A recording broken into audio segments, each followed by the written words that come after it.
My own mother looked me dead in the eyes on Christmas, even said the one thing that finally explained why she'd spent 17 years making sure I was never invited to Grandma's lake cabin in Madison, Wisconsin. Every time I look at you, I see your father, the man who ruined my life. Her voice cracked like thin ice, but there was no apology in it. Just raw, ugly truth hanging in the 30-degree air while 23 relatives stood frozen on the porch, staring at me like I'd grown horns. What she didn't know, what none of them knew, was that I already owned the cabin. Grandma had left it to me in secret 11 months earlier. And right then, with Deputy Hayes standing behind me and eviction notices in my hand, I finally stopped being the invisible daughter before I spilled the rest of what happened that day. I just want to say thank you for sitting here with me while I pour my heart out. It means the world that y'all are listening. If this is hitting close to home, please drop a like and hit subscribe. It really helps more. Stories like this find women who need them. Where are you tuning in from tonight? What's the time where you are? I love picturing you curled up with coffee or wine while I tell this. Drop it in the comments. We read every single one. And tell me real quick, have you ever felt completely erased by your own family? Just type seen if that's you, or never if you've been lucky. I want to know I'm not alone here. Okay, now let me take you back to the beginning, to the day everything shifted. My name is Elena Mitchell. I'm 34 now, but this story really starts when I was 17. That was the first Christmas I realized I wasn't just forgotten. I was deliberately left out. Grandma Rose had this beautiful log cabin on Lake Mendota, the kind of place that smells like pine and wood smoke year-round. Every holiday, the whole family descended. My mom, Diane, stepdad, Richard, my half-sister, Brooke, aunts, uncles, cousins, the whole loud, laughing crew of 23. Matching flannel pajamas, hot cocoa by the stone fireplace, ice skating on the frozen lake, the works. I'd scroll through the photos on Instagram from my tiny studio apartment in Columbus, Ohio, heart in my throat, wondering what I'd done to deserve being the only one missing. I called Mom that first year. Why wasn't I invited? She sighed like I'd asked something exhausting. Oh, honey, we figured you were busy with your college internship. Didn't I mention it? She hadn't. The next year it was, we thought you had work. Then the group text must have glitched. Always an excuse. Never an invitation. I tried showing up once, unannounced, when I was 23. Drove 6 hours through snow, heart pounding, thinking if I just appeared they'd have to let me in. Mom opened the door, face going sheet white. Behind her, Brooke's voice cut through. Did anyone actually invite her? 23 pairs of eyes turned on me like I'd crashed a funeral. I left before breakfast the next morning and never tried again. For 17 years, I spent Christmas alone, scrolling, crying sometimes, telling myself maybe I really was too much trouble, too different, too something. Meanwhile, I was the one who called Grandma Rose every Sunday, drove up from Ohio whenever she was sick, sat with her through chemo, held her hand when the doctors said there was nothing more they could do. Mom and Brooke showed up for holidays and big photo ops. I showed up for the quiet, hard days. Grandma noticed. She passed in February last year. I found out through a cousin's Facebook post. No call, no text. Just a photo of her smiling by the lake with the caption, "Rest in peace." Aunt Rose. The funeral was 3 days later in Madison. No one told me the time had changed. I arrived 40 minutes late, slipped into the back pew. Mom never turned around. Brooke glanced once, then looked away like I was a stranger who'd wandered in off the street. 3 weeks later, my phone rang. "Miss Mitchell, this is Lawrence Greer, your grandmother's attorney. I need to meet with you privately. Please don't mention this to anyone in your family." My stomach dropped. I drove to his office in downtown Madison the next morning, hands shaking on the wheel. He was kind, silver-haired, with the calm of someone who'd delivered hard news before. He slid a cream envelope across the desk. "Your grandmother asked me to give you this first." Her handwriting, shaky but unmistakable. "My dearest Alina, if you're reading this, I'm gone.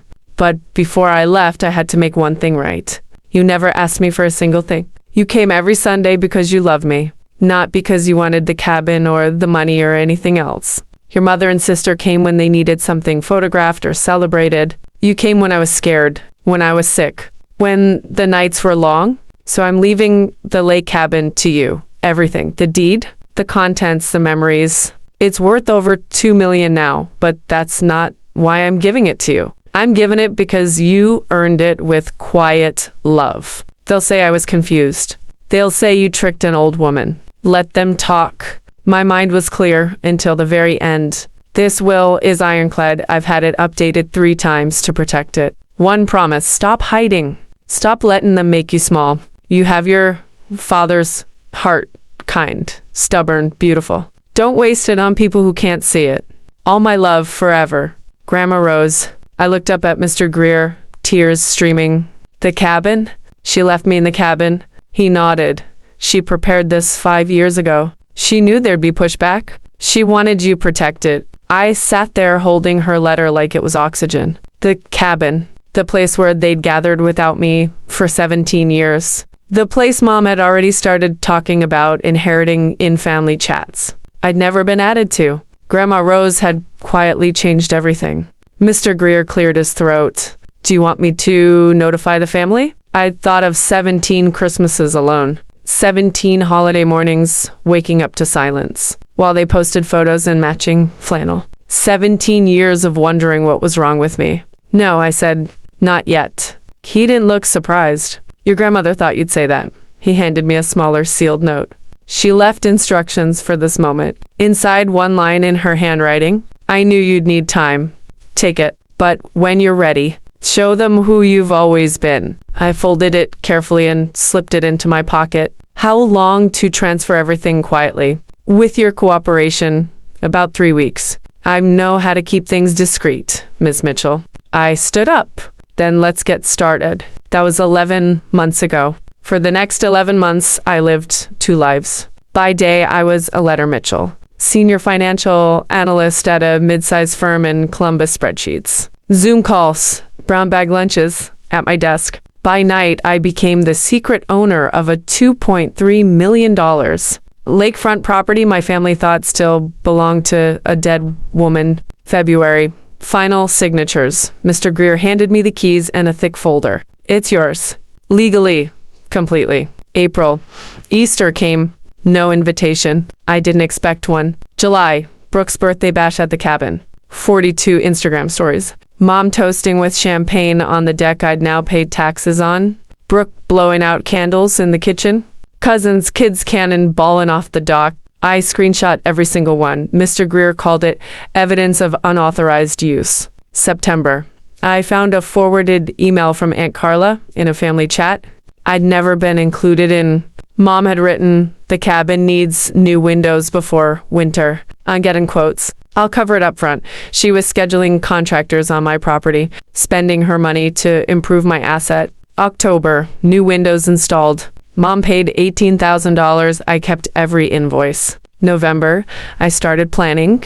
December 22nd, I flew into Madison with 1 suitcase document. A burgundy sweater Grandma always said brought out my eyes. In 17 years of silence, finally ready to speak. I called the Dane County Sheriff's Office. I'd like to report a potential trespassing issue. Christmas Eve, I own a property on Lake Mendota. I have reason to believe 23 people will try to enter without permission. The deputy, Sarah Hayes, was calm, professional. Can you prove ownership?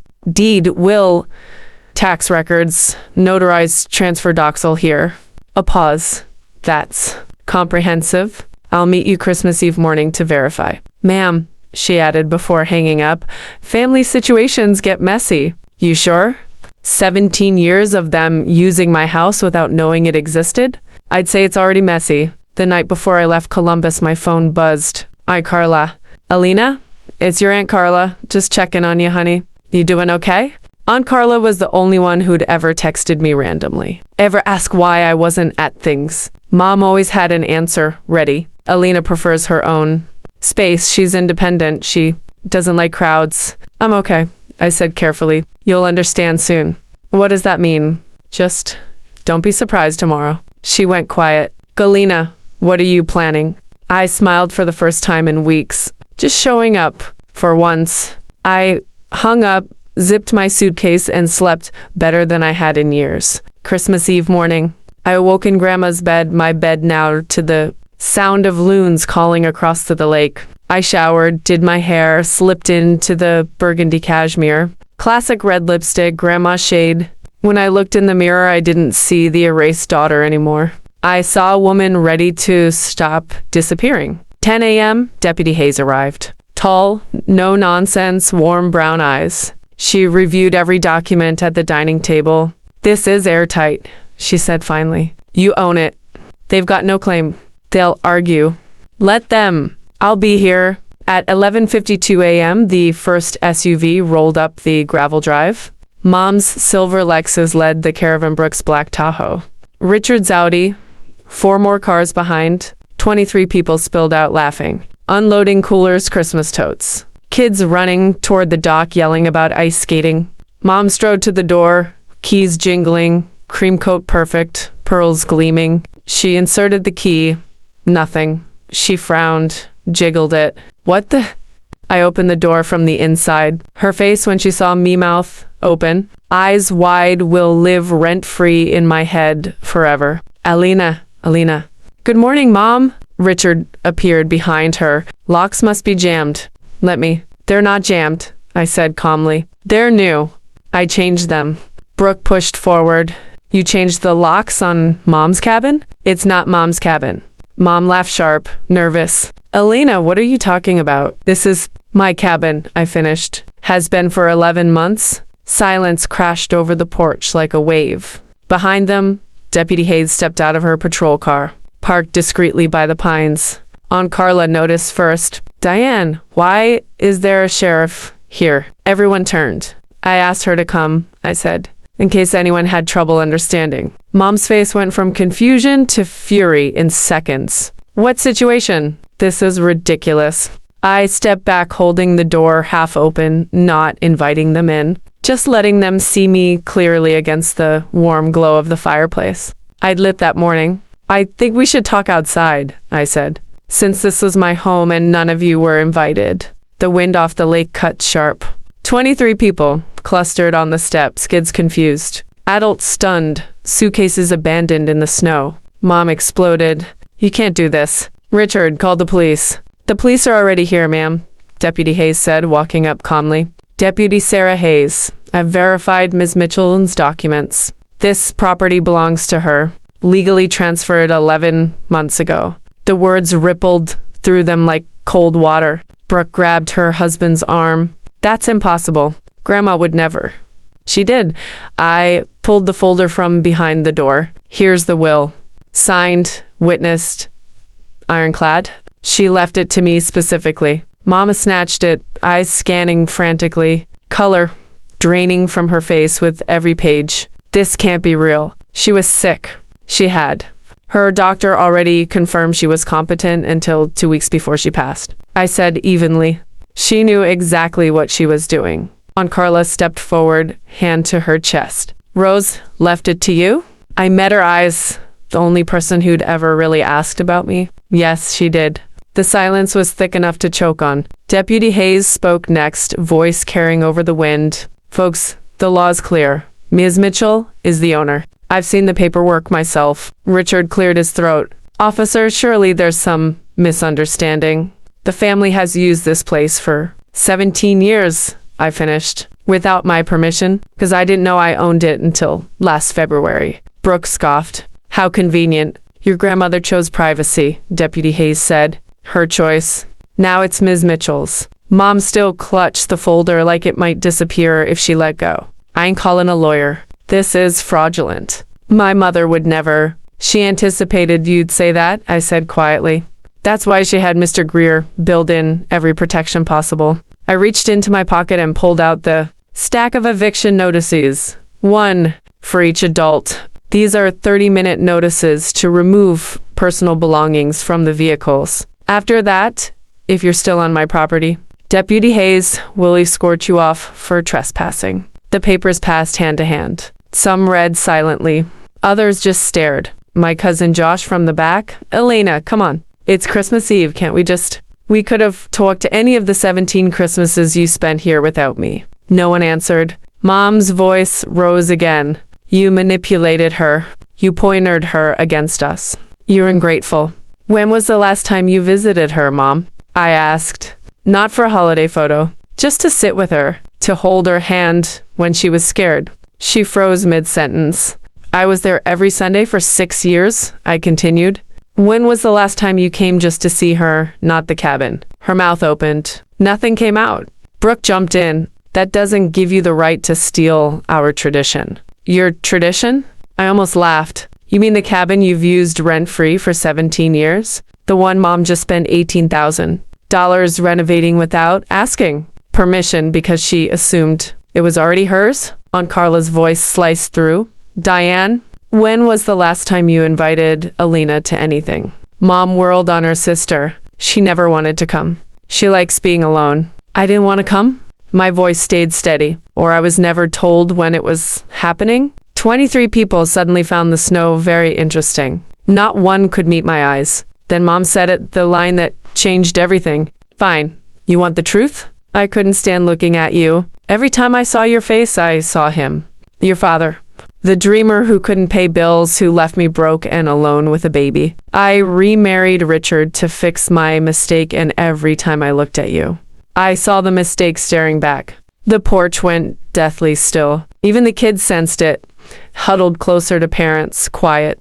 Brooke whispered, Mom, what? I looked at my mother, really looked.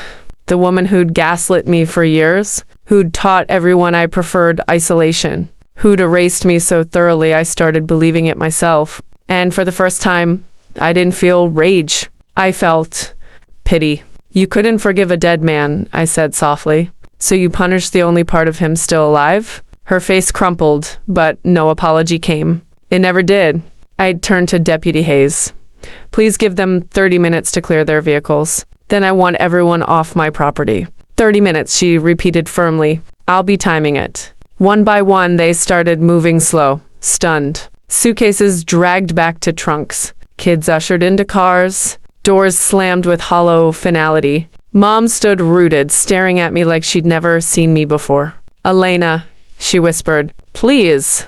You had 17 years to say please, I said. You chose silence. Now I'm choosing the same. I stepped inside and closed the door. I leaned against the inside of the door, heart hammering so loud I could hear it over the wind rattling the windows. Through the sidelight, I watched them scatter slow at first, then faster, like the reality had finally sunk in. Suitcases yanked back into trunks. Kids bundled into back seats with confused faces pressed to the glass. Car doors slammed one after another. Engine started. Gravel crunched as 6 vehicles pulled away in a sad little convoy.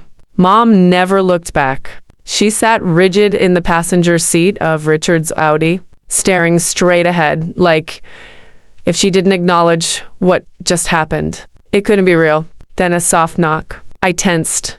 Elena? It's Carla. I opened the door a crack.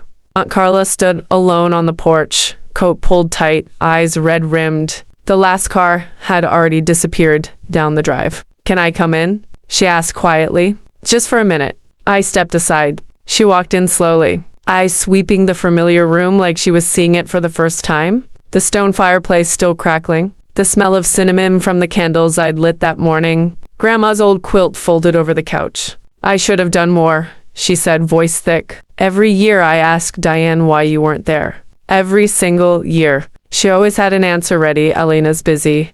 Elena likes her independence. Elena doesn't do crowds, and I let it slide because it was easier. You believed her? I wanted to.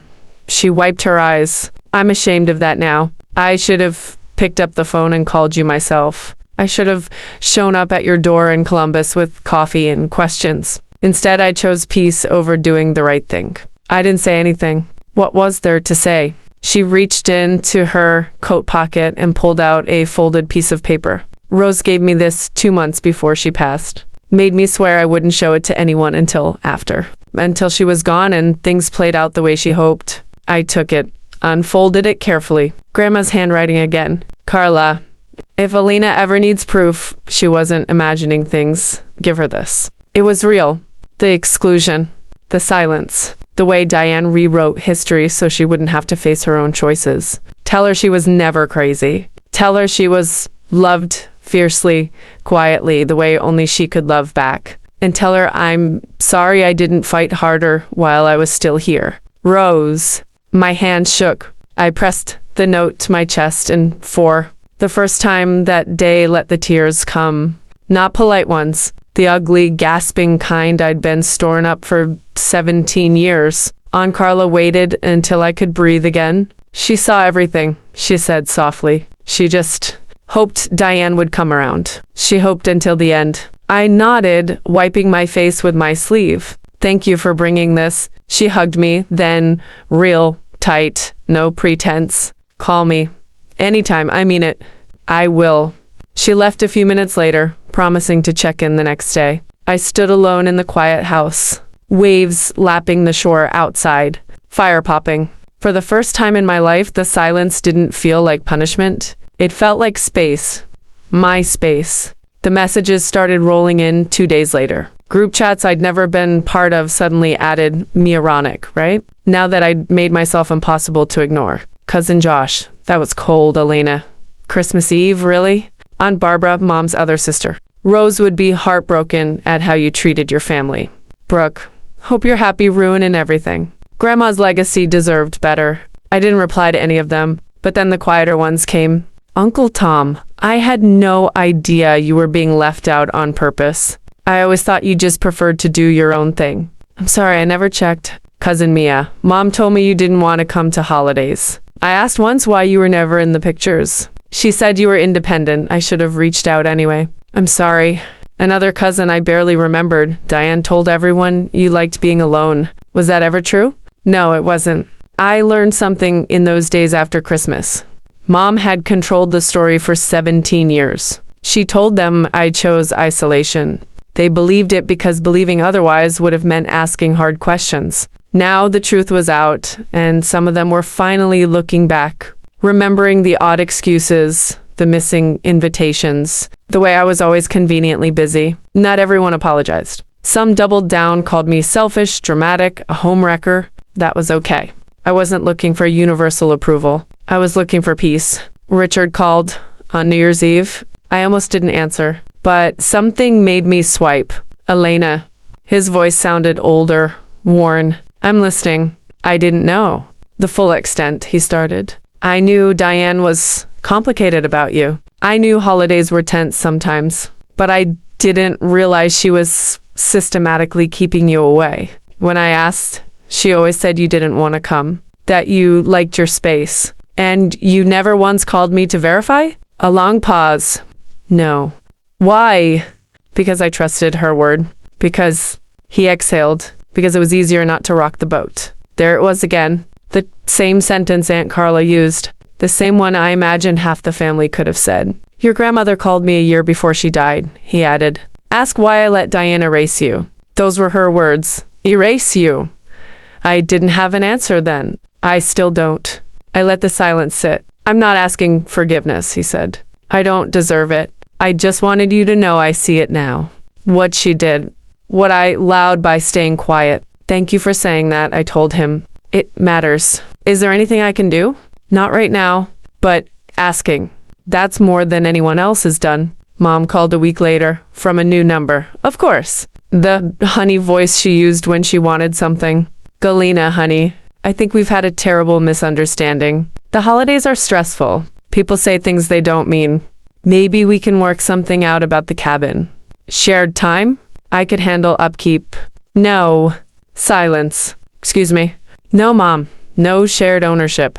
No upkeep schedule. No working it out. Grandma left it to me. It's mine. End of story. Her tone dropped the sweetness. You're being unreasonable. I'm being clear. There's a difference. I'm still your mother. Being a mother takes more than giving birth, Mom. You taught me that. What is that supposed to mean? It means you spent 30 years trying to erase a man who has been dead since. I was 4. And when you couldn't erase him, you erased me instead. And I'm done waiting for you to see me. I hung up. Then I blocked the number. For the first time, I ended a call with my mother on my terms. It felt like setting down a suitcase I'd been carrying since childhood. Some of you might be wondering if I ever forgave her. Here's the honest answer. I don't know yet.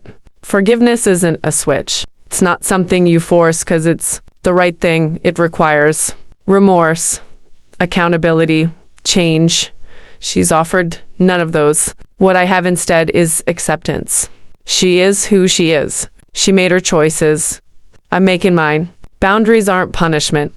They're protection. With Mom, full no contact. With Richard, polite distance, 1 email a month if he reaches out, nothing more. With Brooke, the doors cracked open. She texted a few times pictures of her daughter at the park. Random thinking of you messages. I reply when I feel like it. No pressure. With Aunt Carla, she has a spare key. She comes up every few weeks. We walk the lake trail, talk about Grandma, cook recipes from her old binder. She's the family I choose now. In March, I went fully remote with my job, packed up the Columbus apartment, drove to Madison with my plants, my books, and the quiet hope that this house could finally feel like home. I painted the master bedroom a soft sage green, moved Grandma's chair to the sunroom so I could watch the water while I work, turned the guest room into an office. One rainy afternoon, I found a box in the back of her closet. Letters. Dozens of them. Never sent. Most were everyday stuff. Thank yous, weather complaints. But at the bottom was one addressed to me. For Alina, when she's ready. My dearest girl, you don't need their permission to matter. You only need your own. They tried to shrink you, but small things don't cast long shadows. You were never small. You were just waiting for the moment you'd stop apologizing for taking up space. I wish I could watch it happen. Not because I doubt you, but because I know you need to do this part alone. You need to prove to yourself that you can. Living well isn't revenge. Living true is better. Be true, Elena. I love you. Always have. Always will. Grandma Rose. I sat on the floor and cried again. Grateful tears this time. This Christmas I hosted. Not 23 people. 4. Aunt Carla arrived first with Grandma's famous cheesy potato casserole and a bottle of Pinot Noir. Then my 2 closest friends from Columbus, Leela and Mare, who drove up because they refused to let me spend another holiday alone. And finally Marcus, a coworker who'd gone through a brutal divorce last year. When I invited him, he looked at me like I'd handed him a winning lottery ticket. You barely know me, he said. I know what it feels like to wake up on Christmas with nowhere to go. Nobody should feel that if they don't want to. So there we were. 5 mismatched chairs around the big table that used to seat 23. Fire going, candles flickering, laughter, real laughter, echoing off the logs. On the mantle, I kept only one photo now, me and Grandma on the porch swing, laughing at something silly this summer before she got sick. Aunt Carla raised her glass to Rose and to the granddaughter, who finally showed us what family can look like when it's chosen. We clinked. Later, after everyone went to bed, I slipped out to the porch. Cold air sharp against my cheeks, stars bright over the frozen lake. I sat in Grandma's rocking chair, my chair, and let the quiet wrap around me. I used to think forgiveness meant pretending the hurt never happened. I don't believe that anymore. Some hurts don't get forgiven, not because you're holding a grudge, but because real forgiveness needs 2 people willing to do the work. She never showed up for her part. What I have now is peace, a smaller table, a quieter life, but every person it chose to be there. No ghosts, no eggshells, no waiting to be seen. I rock slowly, listening to the ice creak on the lake. For the first time, I'm not waiting for anything. I'm just here, and that's enough. Before I go, thank you for staying with me through both parts. If any of this felt familiar, if you've ever felt invisible in your own family, drop a comment. Tell me your piece. Have you set a boundary that changed everything?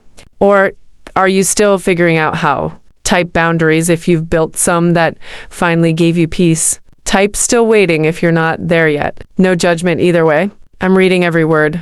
And if this story gave you even a little strength, there's another one coming next week about a woman who quietly paid off her sister's debts for years, only to discover the truth behind the emergencies.